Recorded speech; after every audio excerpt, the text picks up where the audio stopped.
Bom dia, Fernandinha.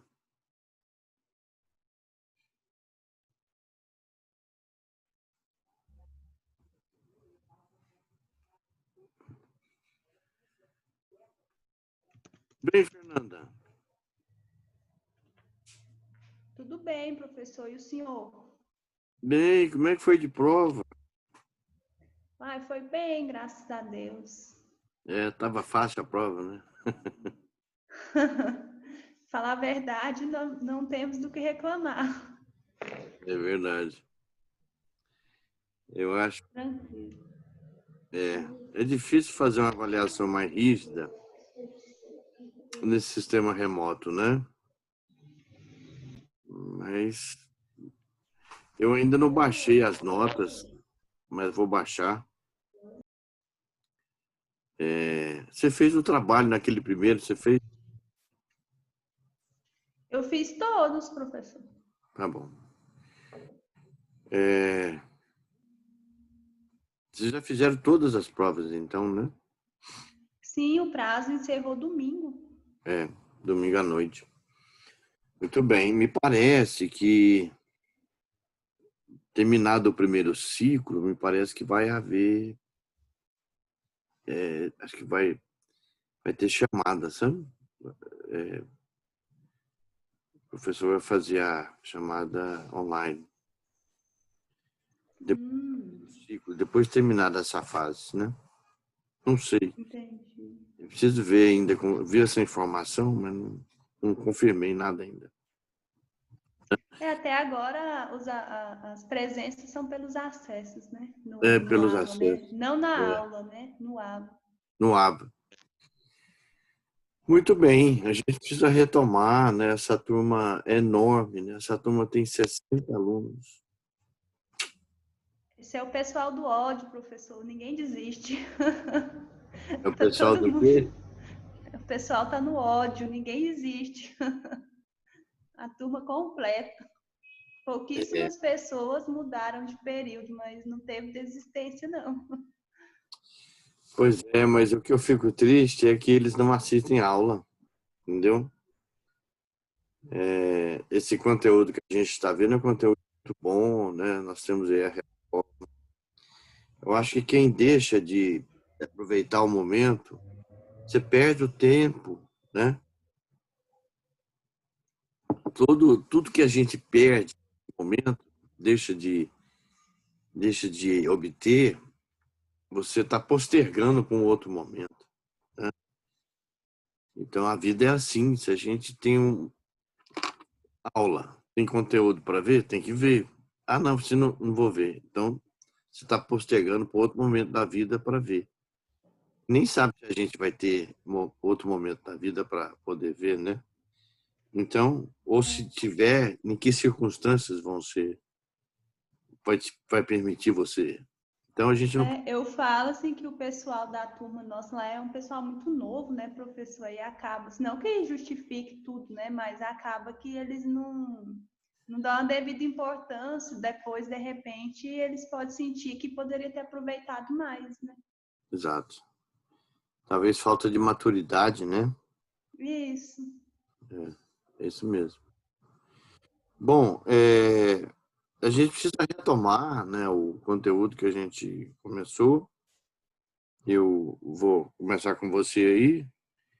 Nós vamos retomar o comentário dos slides e a gente vai entrar agora num tema muito interessante e talvez seja um dos temas mais complexos da relação jurídica previdenciária, que é a, a manutenção e perda da qualidade segurada. Né? Esse é um tema complexo, porque vai refletir na vida das pessoas, né? Quem perde a qualidade segurada não tem acesso a uma cobertura e os reflexos dessa perda, né? Então, é um instituto muito emblemático que na prática previdenciária ele ocorre com muita frequência, né? Essa primeira avaliação que a gente fez, ela foi muito leve, foi mais principiológica, mais de ideias, né? Agora, a segunda vai requerer, né, e as atividades processuais aí vão requerer um certo esforço maior, né, interpretativo, etc. Então, o pessoal precisa ficar mais atento, né, porque uma primeira prova foi muito fácil, foi muito tranquila a prova. Agora as coisas vão ficar mais difíceis, né? E à medida que o conteúdo avança, ele vai avançar, não tem jeito. Nós vamos, nós vamos exigir mais, né? Um maior esforço. E aí eu temo muito dos alunos não estarem participando, porque só assistir aula gravada, isso, né? Se você tiver uma dúvida, como é que faz? O aluno tiver a dúvida, ele tem que perguntar, né? Bom, então eu vou. A Lana está entrando aí. Bom dia, Lana. Acho que ela está entrando aí. Bom dia, professor. Tá boa? Tudo bem? Tudo, e o senhor? Bem. Fez todas as provas? Fiz sim, tudinho. Eu estava conversando com a Fernanda. Essas provas não são tão difíceis, né? Nesse esquema, né, Lana? Não, são bem mais fáceis do que no modo presencial. É verdade. Bom, eu estava falando para a Fernanda que a gente vai dar continuidade ao conteúdo programático. Vou entrar no slidezinho aqui. Eu vou só já fazer a entrada dele aqui, um minutinho que eu volto para compartilhar com vocês o PowerPoint.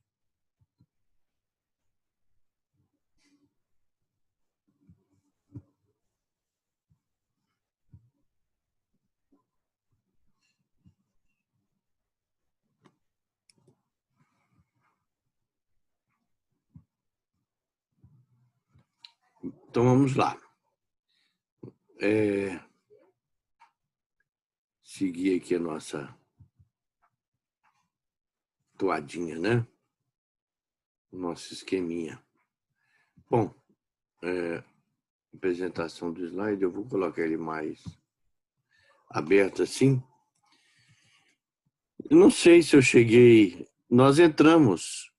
O conteúdo da prova, praticamente, da primeira avaliação, foi esse daqui, módulo 1.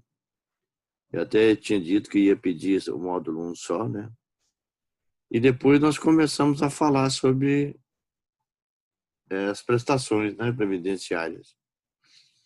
Eu não sei se eu mencionei para vocês, né? Eu acho que sim, que eu falei das características dessa relação jurídica previdenciária. Acho que nós comentamos aqui um pouco sobre filiação, né? Como que a filiação se dá. Até a gente entrou numa discussão aí, eu não sei se a Fernanda também fez uma pergunta, do servidor, né? Eu andei citando uns exemplos, como que a filiação do servidor público estatutário ela ocorre, né? A gente viu isso. Então, eu mencionei da importância da filiação, que o segurado facultativo, ele tem até uma pergunta na prova sobre essa questão, não sei se lá na hora de misturar, né, se caiu essa questão para você, mas que a filiação ela ocorre pelo exercício da atividade remunerada e por segurado facultativo na inscrição, né? Muito bem.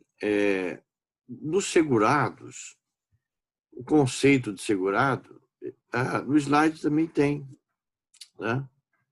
Ele é o destinatário direto, né, do seguro social. É a pessoa física que exerce atividade remunerada, efetiva ou eventual de natureza urbana ou rural, com ou sem vínculo de emprego, a título precário ou não, né? Então, aqui tem um conceito bacana do Carlos Alberto de Castro e João Batista Lazari, né? Da figura do segurado. Por que é importante? Por que é importante definir o segurado? Quando eu defino o segurado, eu estou dizendo quem são os destinatários dessa relação jurídica, né? Nós vimos que no âmbito do regime próprio não há tanta dificuldade nesse campo, né, dos segurados, porque É um segurado só no regime próprio. Qual? O servidor estatutário, mais nada, né? Os comissionados, contratação temporária, tudo vão para o regime geral. Tanto é que a reforma administrativa que está sendo pensada, ela vai introduzir novamente, né? Deve fazer uma reforma profunda no artigo 39 da Constituição, permitindo que no âmbito da administração pública direta, autarquia e fundações, se faça o ingresso pelo regime seletista, né? Se é seletista, vai para o regime geral. Aí as carreiras típicas de Estado é que vão ter o caráter estatutário, né? São aquelas carreiras típicas. Isso me lembra a fase que eu era servidor público. Eu trabalhei numa autarquia federal por 10 anos. E eu me lembro bem antes da Constituição de 88, que as carreiras ali, algumas carreiras eram típicas de Estado, eles eram estatutários. E aquelas que não, que eram administrativas, né, mas de nível administrativo médio, até alguns níveis superior, era seletista, né? Então, isso deve voltar com a reforma administrativa agora que está sendo discutida no Congresso. Isso tem reflexo na relação jurídica previdenciária, né? Interessante. Então, haverá uma tendência de diminuir, né, o número de servidores, de segurados do regime próprio, né? Vai haver uma tendência nesse sentido. Bom, a Lana saiu aí. Voltando, então, aqui, ó, compartilhar, né? Nós vamos voltar lá para aquele item que eu quero passar aqui não estou conseguindo mudar aqui. Eu quero passar para vocês os segurados, né? A classificação. Aqui, ó, está a classificação no âmbito do regime geral. O artigo 11, né, da Lei 8.213 traz aqui a classificação: segurado empregado, contribuinte individual e o segurado especial. Né? Bom dia, Débora. Débora entrou aí, a Lana saiu. O segurado contribuinte, o segurado empregado tem essa classificação aqui, ó, né? Urbano, rural, empregado doméstico, trabalhador avulso. Eu chamo a atenção para essa classificação porque ela não segue muito, né, uma linha clara. Por exemplo, aqui está como empregado o exercente de mandato eletivo, né? Que mais? Está aquele que ocupa cargo comissionado. Porque essa classificação, ela é casuística, né? Ela é casuística. Então, os comissionados, aqueles que estão no âmbito da administração pública, eles são classificados pela lei previdenciária como segurado empregado, né? Isso porque ela faz um enquadramento pensando na forma como esses segurados vão contribuir, porque a relação jurídica também é de natureza contributiva, né? Então, fica estranho colocar como empregado quem é comissionado. Comissionado não é empregado, né? É uma relação de ordem administrativa, mas para efeito previdenciário é segurado. No geral, tem menos direito, né, professor, comissionado, do que o trabalhador da CLT.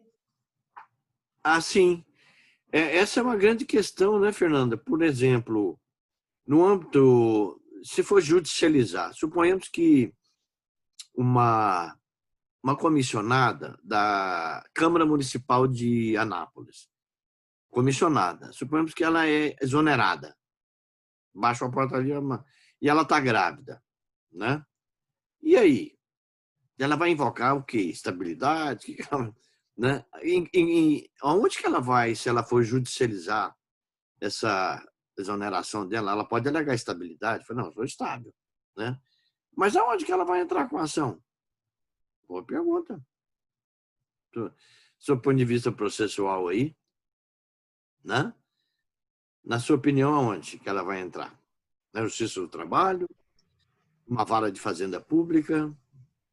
Municipal? E é complicado, né, professor? Porque a própria Constituição veda isso, né? esses direitos para contratar a pessoa sem um concurso, né? Então, a própria Constituição já traz isso, né? Que não tem direito. Mas o comissionado, mas a pessoa comissionada pode ser nomeada a qualquer momento e exonerada. A questão que eu estou levantando é num conflito aí, eu vi uma decisão da Câmara Municipal de Uberlândia. Uma senhora foi dispensada, exonerada, ela era comissionada e ela estava grávida. Aí ela entrou com uma ação, não foi na Justiça do Trabalho, foi na Vara de Fazenda Pública, alegando estabilidade. E aí mandaram reintegrar ela, né? A Justiça do Trabalho não tem competência para analisar relação jurídica de comissionado. Comissionado não é empregado. Então, no artigo 114 da Constituição Federal, que define a competência material da Justiça do Trabalho, lá prevê que não tem essa competência, né?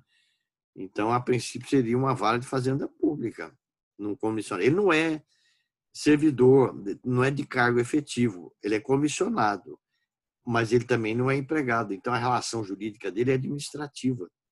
Está vendo que a questão é interessante? Administrativa, tá? Muito interessante isso, né? Voltando. Anotado aqui, professor. Hã? Não sabia. Está anotado aqui já, eu não sabia. Interessante, né, Fernanda? Olha, a parte processual, gente, é muito importante, né? Vocês que vão formar, a melhor coisa que vocês fazem é todo dia estudar um pouquinho processo civil. Todo dia. Né? Por quê? Porque processo a gente vai ver a vida inteira. E processo tem a facilidade de dar tombo na gente. Sabiam disso? O direito processual te dá rasteira. É com prazo, é com um detalhezinho que você não pôs, né? É com um formato de uma peça que você faz de um recurso que não está adequado. Te derruba. É um preparo que não faz no prazo para a interposição do recurso, né? É o tipo de decisão que você entrou, né? Vou dar um exemplo. Vocês estão formando, né? Eu estava advogando para um município há um tempo atrás, aí eu precisava de uma certidão positiva com efeito negativo. E a Receita negou e eu entrei com uma ação na Justiça Federal, né, contra a União. Aí foi para a vara, o juiz negou a certidão, a liminar que eu pedi a tutela. Bom, ele negou, dizendo que não tinha direito à certidão. E tinha. O município tinha direito tranquilamente. Aí, 2 dias depois, um dia depois, eu pedi uma reconsideração, pedi para ele reconsiderar. Né? Eu já tinha dado a decisão. 1 dia ou 2 dias depois, eu pedi para ele reconsiderar. Ele manteve a decisão. A minha pergunta é, ele deu uma decisão, naquela época, decisão interlocutória, né? Ainda não era o CPC de 2015. Eu pergunto para vocês, que recurso que cabe? Agravo. Agora a pergunta mais importante aí. O meu prazo começou a correr para agravar da primeira ou da segunda decisão do pedido de reconsideração que ele manteve? Eu acredito que seria da primeira. Da primeira? Da primeira. O fato de eu ter solicitado uma reconsideração um dia depois não vai, né, alterar a contagem do prazo que já iniciou para a interposição do agravo. Para terminar, esse processo me deu tanta dor de cabeça, que já começou mal. Quando o processo começa mal, não é bom o final. O que aconteceu? Eu agravei. Contei da primeira decisão. Mas no dia, era o último dia de agravar, eu acabei deixando, porque estava com muito serviço. Era mais ou menos 5 horas da tarde. A estagiária que trabalhava comigo no escritório falou, doutor Germano, hoje nós temos que fazer o agravo daquela decisão lá, temos que fazer para o TRF1. É mesmo, tá tudo pronto. Eu falei, então, o agravo está prontinho, as peças estão separadas. Aí ela falou assim, então eu vou entrar no sistema para já protocolar. Aí ela entra no sistema e tal, fala, doutor Germano, o sistema está instável. Ele entra e sai, eu não consigo processar o recurso eletronicamente. E aí, a gente vai ficar aqui até meia-noite, porque tem que esperar, né? Aí eu falei, sabe uma coisa? Aí eu liguei no protocolo do tribunal e perguntei se podia fazer o recurso por fax. Eu falei, não pode, você pode protocolar por fax, não tem problema. Tá bom. Aí eu falei para a Luciana, Luciana, eu acho que eu vou lá embaixo, descer, porque é um sobrado, vou lá na secretaria do escritório, um escritório grande, né? Eu vou pedir para a Rose, secretária, fazer o fax desse recurso. Aí ela falou, eu vou tentar, se qualquer coisa eu aviso o senhor. Aí eu falo com a Rose inicia o processo de recurso por fax, a interposição do recurso por fax, do agravo.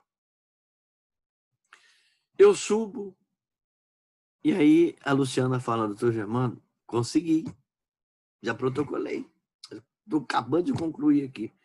Mas você ficou de me avisar. Mas na correria aqui eu aproveitei que o sistema estava funcionando e eu protocolei. Então eu vou descer lá e pedir para a Rose, né, abortar o recurso. Abortou. Aí a Rose abortou o recurso, ficou incompleto o recurso, porque já tinha sido protocolado outro. Final da história. Qual o recurso que foi protocolado primeiro? O da Rose. O fax que ficou incompleto. E qual que vale? O tribunal diz que é o que vale o que se você protocola primeiro.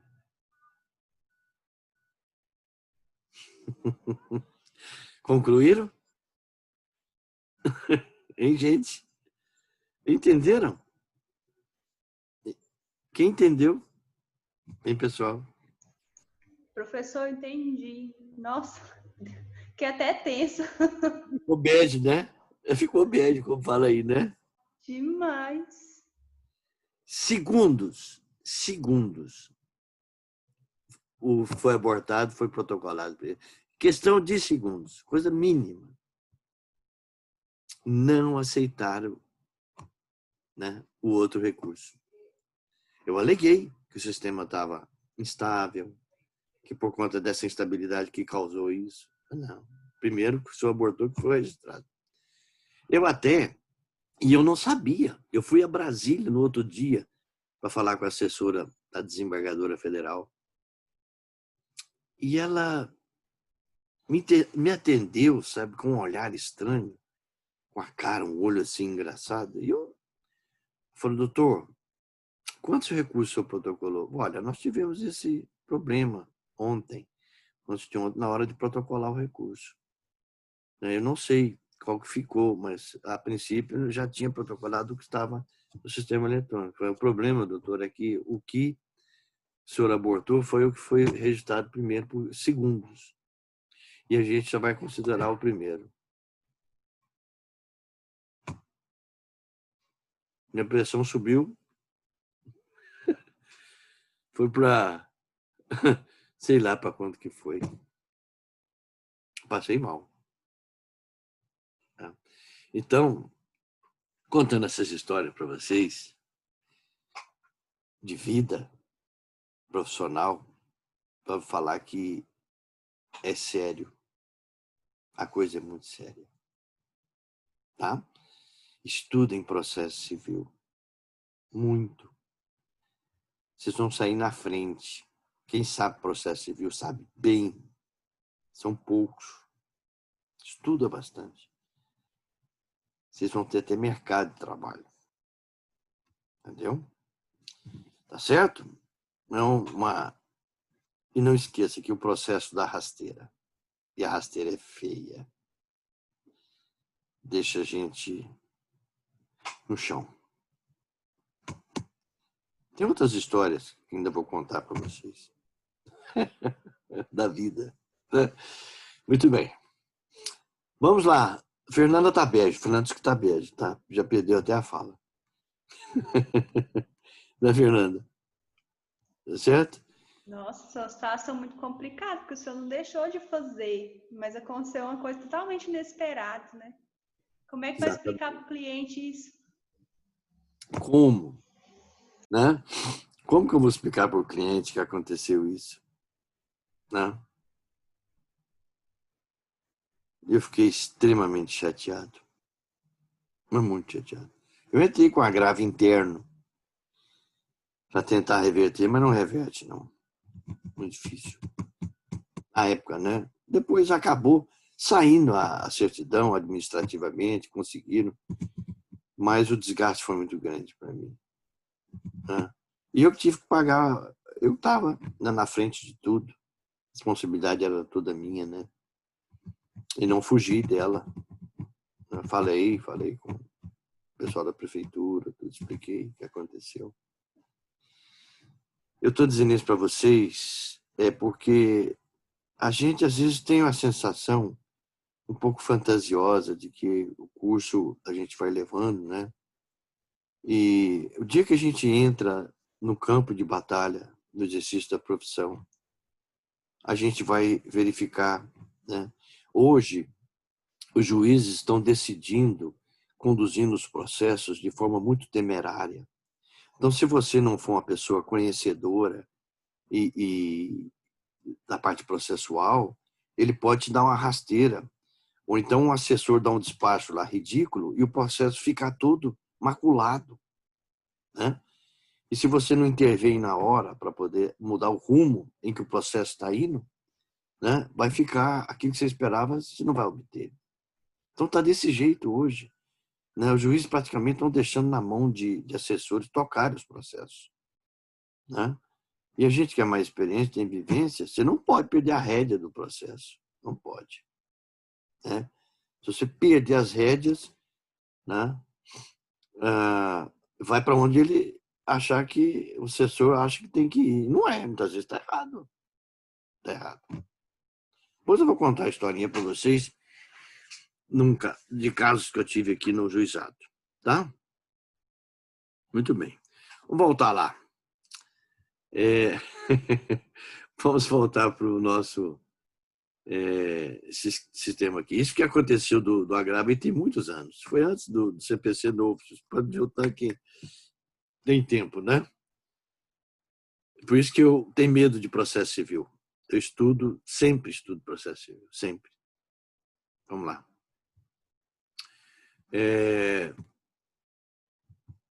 Então, a gente viu aqui que essa classificação ela tem o significado também de natureza contributiva, né? Para dizer como que esse grupo aqui recolhe.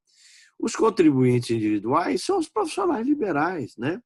Aqueles que trabalham por conta própria.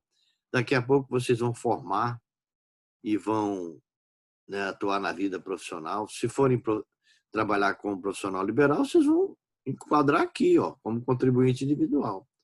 Vocês vão ter que ver como vocês vão recolher para a Previdência, né?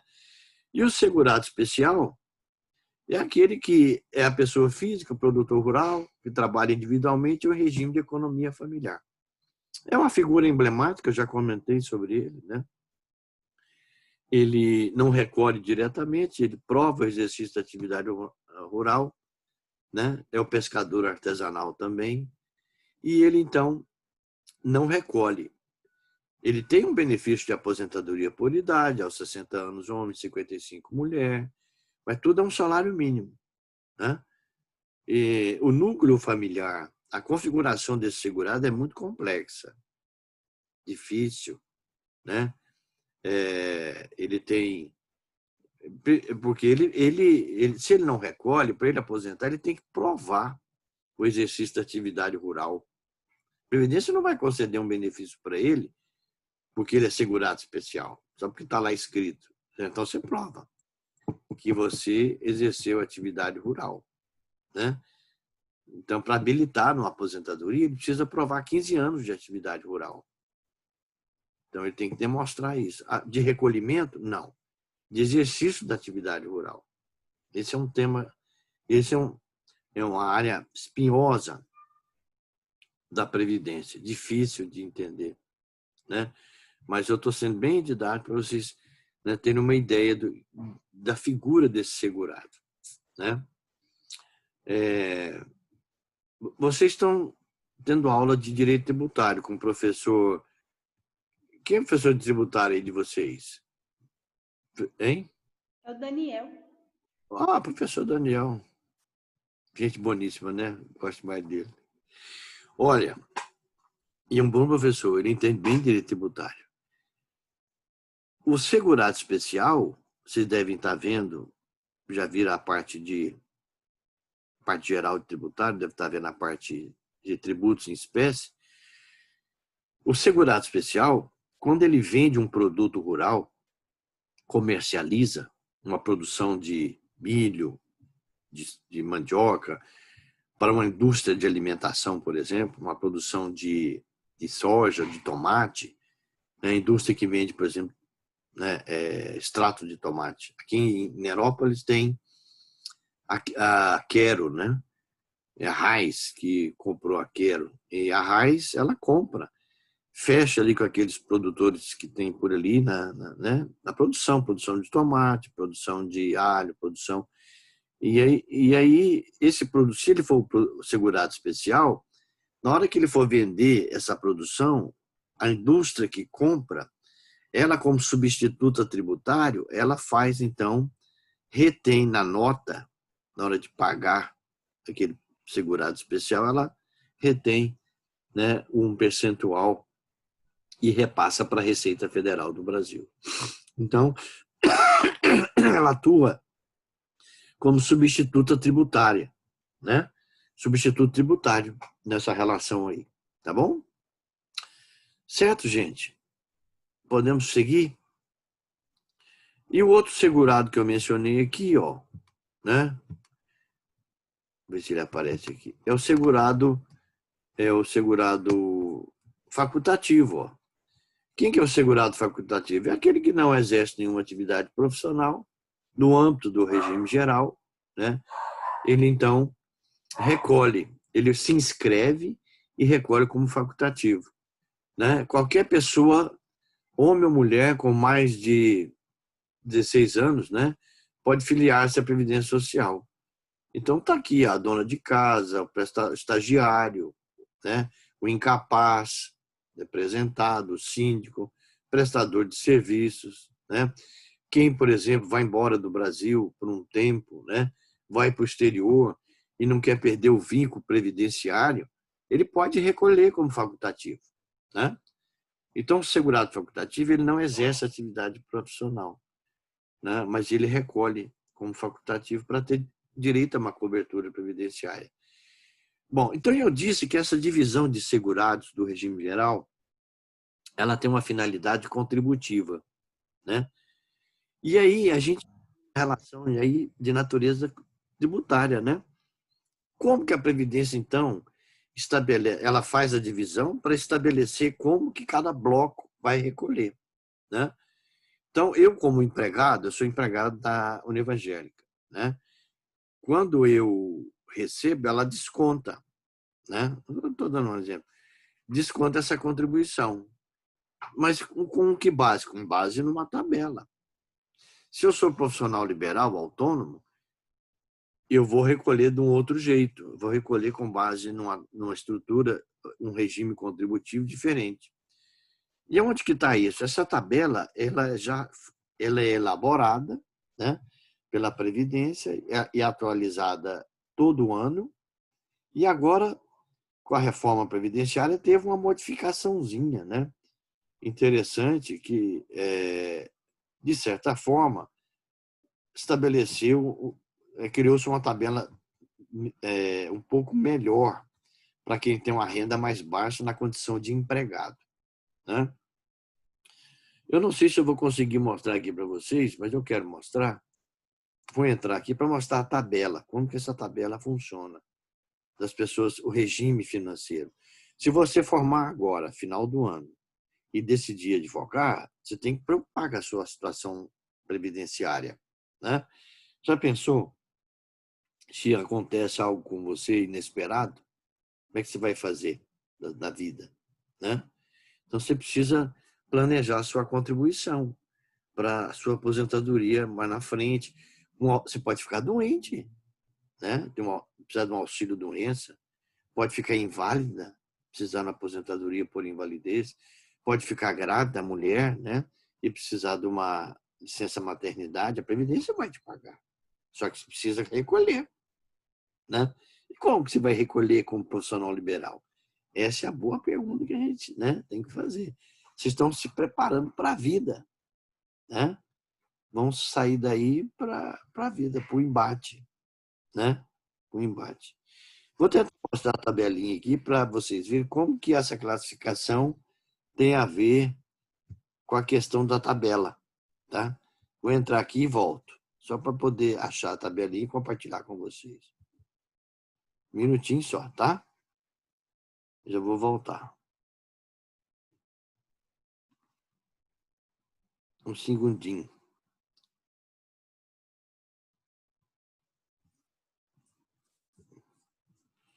Tentando entrar aqui.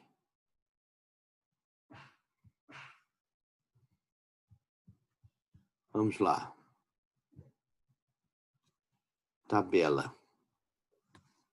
Deixa eu achar ela aqui, um minuto, tá? Eu tinha separado ela ontem, não sei onde é que tá, e estou tentando. Tabela, salário de contribuição 2020. Os valores de contribuição, vamos ver aqui, tem uma tabelinha aqui da Previdência, deixa eu ver se essa é nova. Vamos ver se vai entrar aqui, um minutinho. Um segundinho.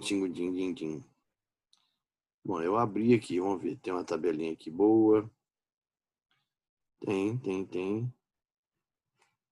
Mas não tem dos segurados contribuintes individuais. Eu quero dos segurados contribuintes individuais. Deixa eu ver se eu acho aqui. Vamos ver aqui um guia trabalhista. Aqui tenho. Vamos ver se eu acho aqui. Aqui. Achei. Achei a tabelinha para mostrar para vocês. Eu não sei se... Peraí, deixa eu ver se o valor aqui está certo. 1045. É isso mesmo. Certinha a tabela. Vou ver aqui. Isso mesmo.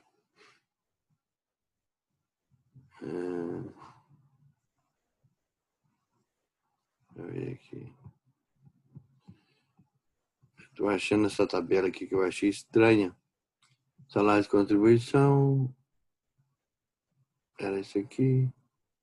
Não, o mínimo é esse aqui, não. Vou ver aqui, deixa eu descer aqui. Deixa eu ver. Um minutinho, gente. Não, essa aqui não tá do jeito que eu quero, não. Descer mais aqui, peraí. Ver se eu acho essa daqui. Aqui.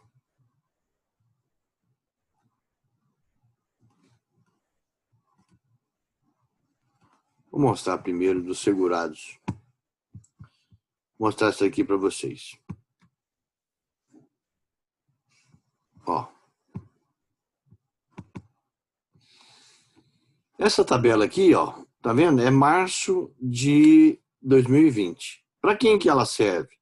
Ela serve para os segurados, aqui embaixo, ó, tabela de contribuição dos segurados empregado, empregado doméstico e trabalhador avulso para pagamento de remuneração. Então, aqui, ó, quem ganha um salário mínimo recolhe R$ 7,50. Aí vem as faixas aqui, ó, né? O mínimo é 1.045 e o máximo é 6.101,06. Aí quem vai recebendo um valor maior, ele vai enquadrando nas faixas. E a alíquota, né, ela vai aumentando. Mas esse processo de calcular não é fácil. Antes era mais fácil a tabela, mas agora, como ela é progressiva, você tem que fazer um desconto de um campo para outro, dessa aqui para essa, para achar o valor correto que tem que recolher. Então, o cálculozinho ficou um pouco complicado. Mas essa é a tabela dos segurados empregados, em geral, doméstico, trabalhador avulso, né? Os comissionados, que a gente falou, que é enquadrado como segurado empregado, né? Agora nós vamos ver a tabela do contribuinte individual, né? Como que você vai recolher como profissional liberal. Deixa eu pegar ela aqui. Vou voltar aqui. Deixa eu ver se eu acho ela aqui. Portaria. Vou ver se eu acho. Professor, depois eu queria que o senhor explicasse onde que entra o MEI nisso, em qual desses três que o MEI entra. Agora eu vou te explicar. Eu vou te explicar do MEI agora. Deixa eu ver aqui. O do MEI eu vou te explicar agora. Quer ver? Tô tentando achar. Antigamente você entrava, tinha as tabelas tudo certinho. Essa aqui é aqui. Ah, não. Essa aqui é a tabelinha. Essa aqui é a nova. Deixa eu pôr aqui. Contribuinte individual. Eu vou te explicar do MEI. Aqui tem uma tabela grande que eu achei, mas não vai servir. Deixa eu pôr aqui. Contribuinte individual. Salário de contribuição. Tabela. Salário de contribuição. Contribuinte individual. E facultativo. Isso. Tá aqui, ó. Vamos ver aqui, ó. Vou abrir agora para você. Vou te mostrar. Ó, achei aqui. Respondendo a sua pergunta, vou compartilhar e nós vamos ver agora. Aqui, ó. Tá vendo aí? Olha, para quem é contribuinte individual e facultativo, as alíquotas são três alíquotas e vai depender da classificação. Aqui nós estamos vendo que tem o percentual de 5%. Quem contribui com 5% sobre o salário mínimo? O MEI, né? E a dona de casa inserida nos programas sociais do governo federal. Tá? O MEI e a dona de casa inserida nos programas do governo federal. 5% sobre o salário mínimo. Esse regime de 11% aqui, ó, é para o profissional liberal, o contribuinte individual, que não trabalha para a empresa, que trabalha por conta própria, né? É o encanador, é o jardineiro, é o eletricista que presta serviço numa casa, né? Tem uma renda mais baixa, o vendedor ambulante, o feirante, né? Agora, quem é profissional liberal e presta serviço para a empresa, a alíquota é de 20%. Ele vai escolher recolher 20% sobre o mínimo, que é R$ 1.045, e o máximo, que é R$ 6.101. Tá? É isso. E a contribuição está aqui, ó. Tá vendo? 52,25 para o MEI, é pouquinho, né? No regime contributivo de 11% é 114, né? E aqui, ó, aqui tem falou, não estou vendo direito, mas aqui tem uma variação também, que você pode 20% sobre 1.045, né? Você pode recolher aí, vai dar 209, é isso? Vai, né? Tá aqui na tabela. 209. 209. Então, Professor, mas esses 20% é só se ele não se enquadrar lá para ser MEI. Ele presta serviço para a empresa, mas o faturamento dele é acima do permitido pelo MEI. Se for abaixo, mesmo prestando serviço para a empresa, entra no MEI. MEI. Vai recolher com 5%. Entendeu? Daqui a pouquinho a nossa nós vai apagar aqui, a gente vai entrar de novo. A gente vai voltar na tabela de novo para a gente explicar. Se você for entrar hoje, formar e advogar, você tem que... Seu regime contributivo é esse. Se você optar por esse regime contributivo, o benefício que você vai receber é de um salário mínimo. Professor, vai voltar no link das 9 ou nesse mesmo? Porque às vezes eu fico perdida em qual. No das 9, tá? Tá certo. Eu não sei quem rabiscou aqui. Então a gente vai voltar, vai apagar e a gente vai voltar. Eu vou voltar na tabelinha, tá? Só tem um minutinho aí para nós. Mas é o segundo link lá, para vocês, das 9, para vocês entrarem.